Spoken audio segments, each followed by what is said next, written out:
Oh, hello. Welcome to Recovering the Heart. I'm Stephen Ian Reichenberg. Today I'd like to talk to you about catastrophizing. And I'm laughing because this is by and far one of my worst character defects. Yeah. One small incident in my mind can all of a sudden spiral into the absolute end of the way of life as I know it. Yeah, that's all it can take sometimes. One little event, whether a injury, maybe an awkward conversation with somebody that I'm all of a sudden reading into what they may be thinking, and now all of a sudden this has destroyed that relationship. The injury can turn into another injury that will totally limit my range of action in life, my ability to exercise, or maybe practice yoga, which is something I'm committed to and hope to have a career in. Then all of a sudden, here I am with a totally different life taken away from the things that I love. And of course, this can be applied to any part of my life because my mind will do that with just about anything. Once again, personal relationships, financial, anything. The wonderful saying, turning a molehill into a mountain. And that's a problem for me, and something I'm hoping through discussing here today in a meditation that I'll be able to work through and possibly be able to assist you in working through as well. When I can look inwardly and trust and learn to trust myself, knowing that, first of all, I've made it through so many difficult situations in life, as I'm sure everyone here has. I mean, nobody's life is 100% ease and comfort. We've all fought our own battles. Of course, trying to look at someone else and saying, "Oh, well, I haven't gone through it. They have." That doesn't work. One of my favorite quotes, of course, being Theodore Roosevelt, that comparison is the thief of joy. You fought your own battles. You've dealt with your own trauma, and you've made it through on the other side, just as I have. And we can look at that and see the strength within ourselves. So knowing that should these small incidents that now we perceive into the large catastrophe become this critical mass issue that our wonderful, wonderful monkey minds will turn them into, as mine is apt to do quite often, that we would survive, that I will survive and make it through. And if I have the right mindset about such things, I will gain wisdom by learning lessons from that. And that's, of course, hopefully, with practices to build that trust within myself and to find that strength within myself. Now I know I can make it through this worst case scenario, which is essentially what my mind's doing in these situations of catastrophizing these minor incidents, is somehow trying to bring safety to myself. That's what it hopes to do, that if somehow it not only perceives what could be, but also anticipates what could be in the worst possible sense, that somehow this will prepare me for that. And there's some validity to that. However, the amount of stress that brings up, the amount of distraction from the present moment, and the emotional turmoil that I pay the price, the suffering I bring up within myself from all of those things, that does no benefit to me, and certainly does not allow me to work with that actual incident that's occurred. that now I've turned into this major, major thing in my head by, once again, the very obvious issue here is my inability to stay in the present moment. All of these things, all of these stories I tell myself about what can be, what's going to happen, that's myself going into the future, a future that doesn't exist, that hasn't come to be, that probably, and I can always say this, actually, almost definitely will not exist, since the vast majority of times I have gone through this wonderful exercise of catastrophizing a minor incident within my own head. None of those worst case scenarios have usually come to pass. And if they have, more than likely, I have allowed that to become a self-fulfilling prophecy by dwelling so much in this worst case scenario that could result from some minor incident that's occurred in my life. So, of course, the best solution to all of this is grounding myself in the present. Of course, easier said than done.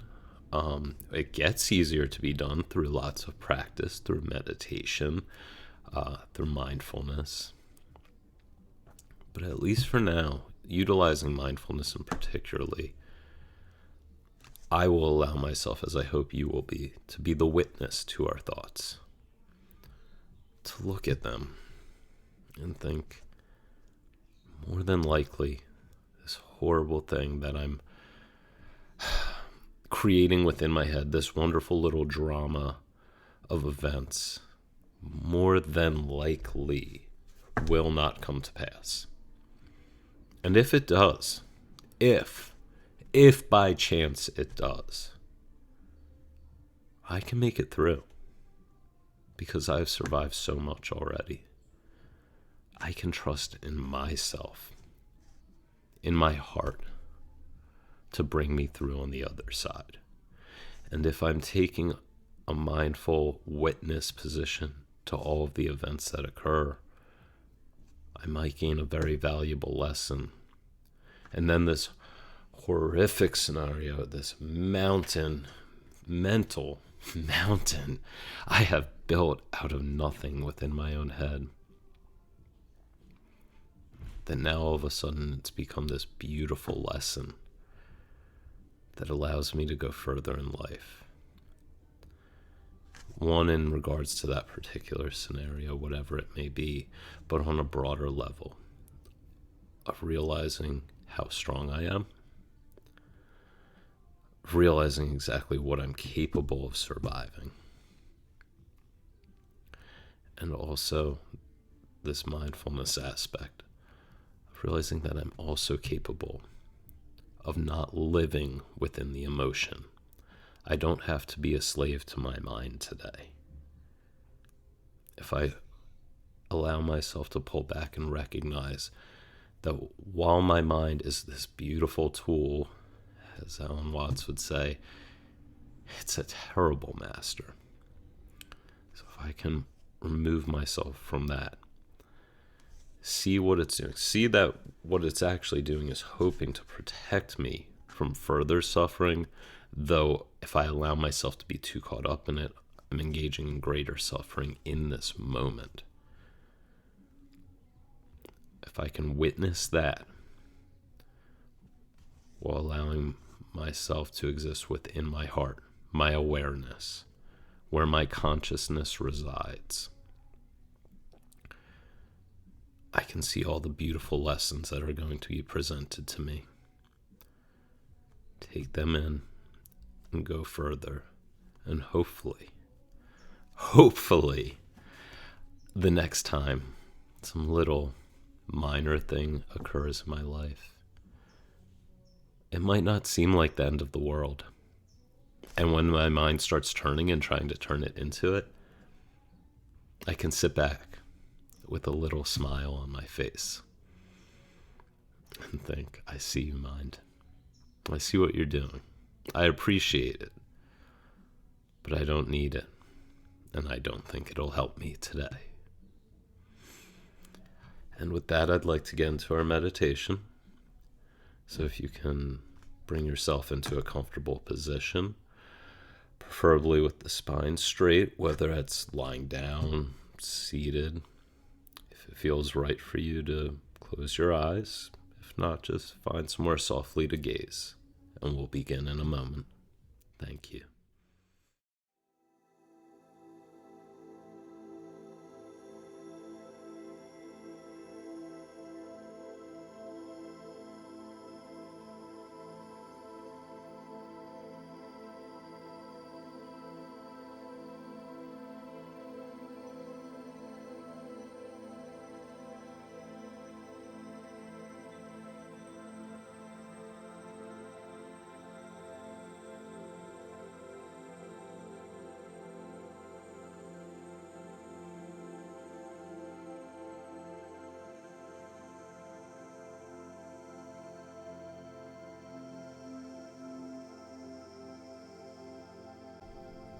Begin by noticing your breath, filling your chest, filling your body.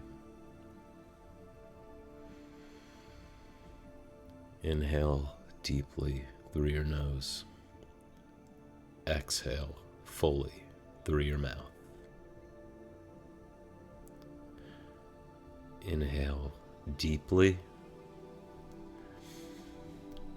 Exhale completely.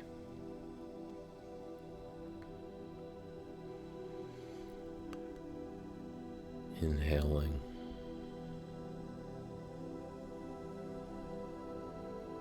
And exhale with a sigh. Let it all out.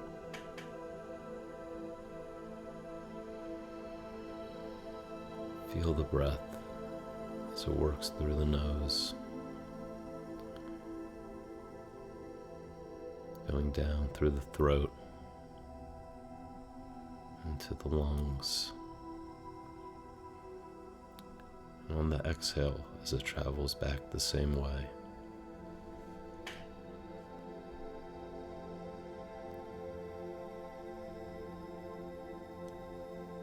Start picturing the breath as a red light filtering down through the nose into the body.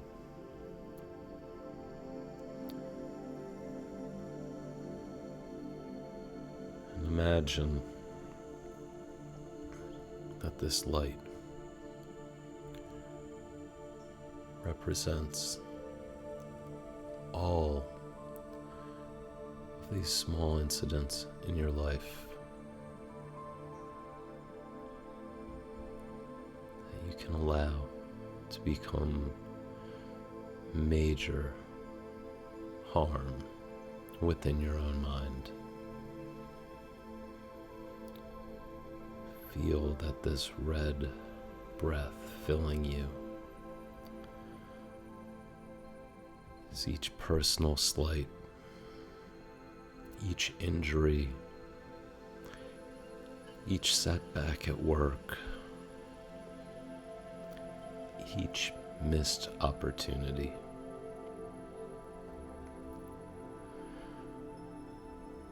Feel the discomfort that arises. Where in your body do you notice this discomfort as the light comes in through the nose? This red light that fills you.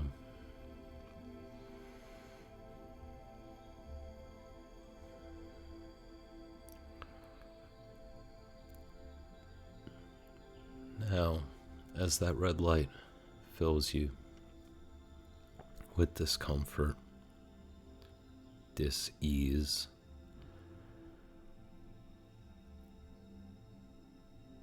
notice it slowly turning,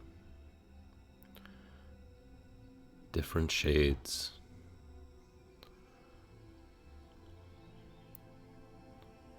each new breath, the red slowly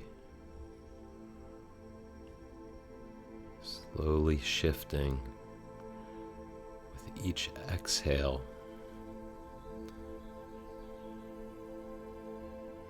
Little more red leaves, and within your body coalesces at your heart. And once it touches the heart, it turns a bright, bright blue.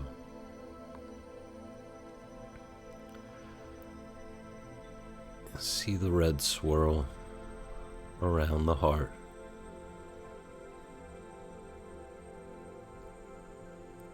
What's on the outside, leaving your body with each exhale, and what's inside and closest to the heart, all turning blue.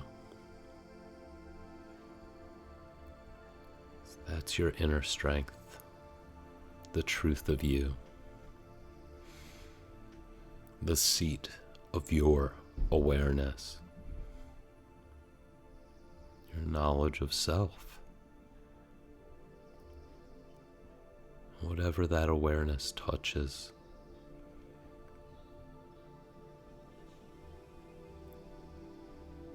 becomes stronger, becomes more resilient,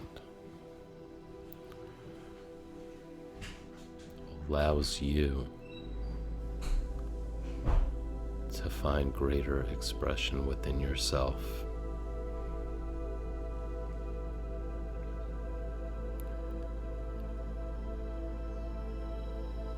And that blue, that bright blue light spreads. It spreads through you. Each new breath, it gathers strength from the pain, from the discomfort.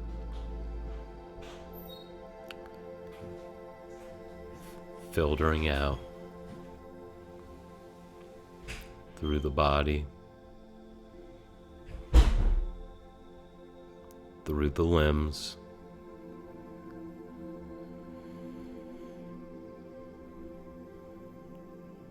and from the heart. Each inhale down towards the stomach. Watch it grow, taking these minor, very minor incidents and turning them into strength.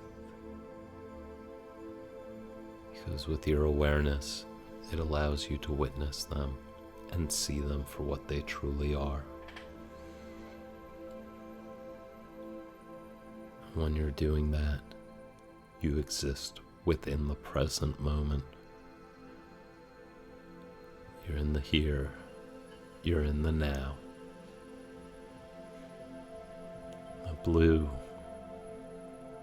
as it spreads, it grows in color and hue, brightness, and becomes more intense, going up from the heart to the throat.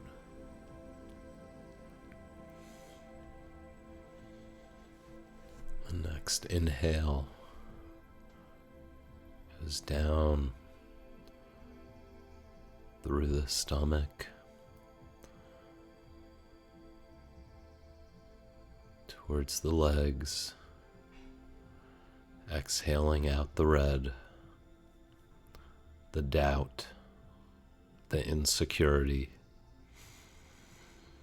Inhale, watch it rise from the throat to the mouth, allowing you to speak your strength. Exhaling out more of the red, the illusion, that which has not happened and may never.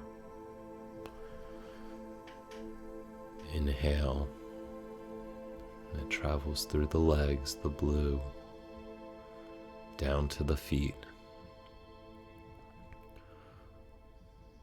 Feet that ground you. The feet that hold you fast to this earth and give you strength. That grounding, allowing you to know the truth of your moment, allowing you to see where you are in the present. Exhaling the red, inhaling the blue.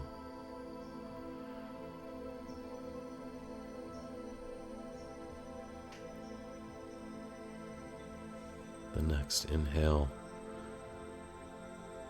blue rises from the mouth to the eyes, no longer blinding you with false moments, with false stories.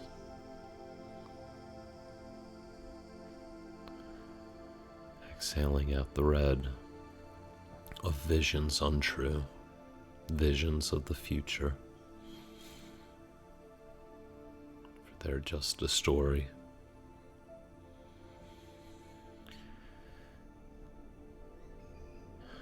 On the next inhale,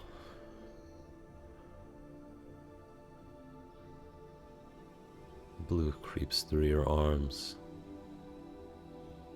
to your fingertips,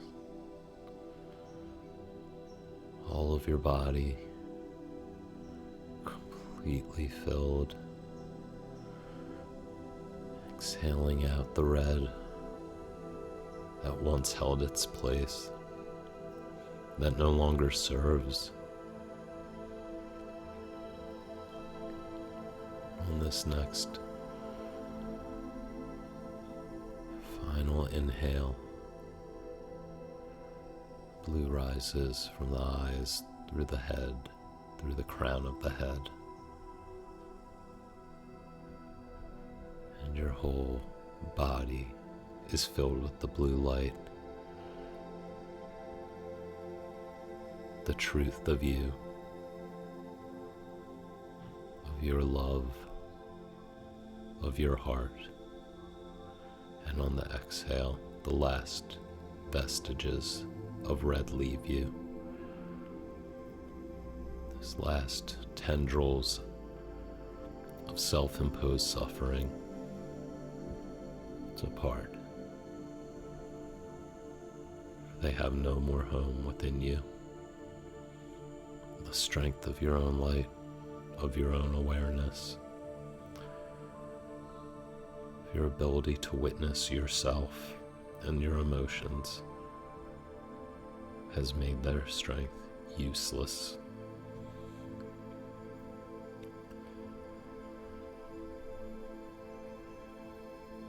You can begin to release this vision, feeling your surroundings, taking in the energy of the room around you. In this moment that's all that exists.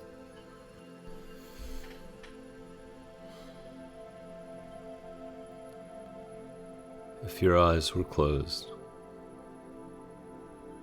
may allow them to slowly flutter open. If they were not, start bringing them back into focus, maybe a few blanks. Allowing yourself to feel your way back into the room around you.